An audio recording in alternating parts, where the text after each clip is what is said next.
Presiden Joko Widodo mengklarifikasi pernyataannya terkait Presiden boleh ikut kampanye.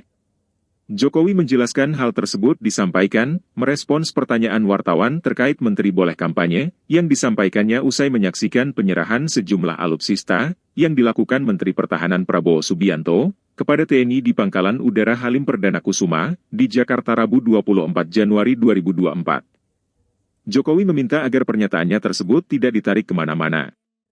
Ia menegaskan bahwa aturan terkait kampanye telah diatur dalam Undang-Undang Nomor 7 Tahun 2017 tentang Pemilihan Umum.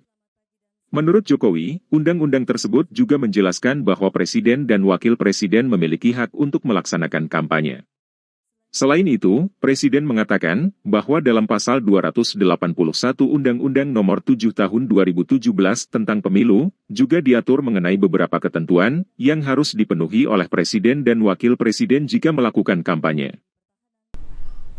Soal pernyataan kampanye itu kan ada pertanyaan dari wartawan mengenai menteri boleh kampanye atau tidak. Saya sampaikan ketentuan dari aturan perundang-undangan.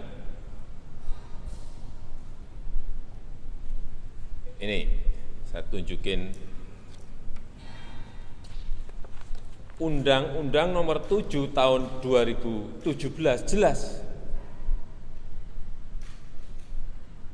menyampaikan di pasal 299 bahwa Presiden dan Wakil Presiden mempunyai hak melaksanakan kampanye. Jelas. Jadi yang saya sampaikan ketentuan mengenai undang-undang pemilu. Jangan ditarik kemana-mana. Ya.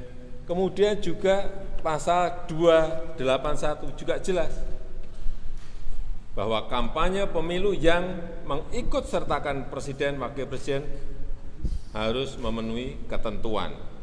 Tidak menggunakan fasilitas dalam jabatan kecuali fasilitas pengamanan.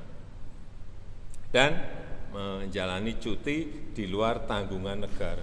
Sudah jelas semuanya kok. Jadi sekali lagi jangan ditarik kemana-mana. Jangan diinterpretasikan kemana-mana. Saya hanya menyampaikan ketentuan aturan perundang-undangan karena ditanya. Ya, terima kasih. Terima kasih, Pak.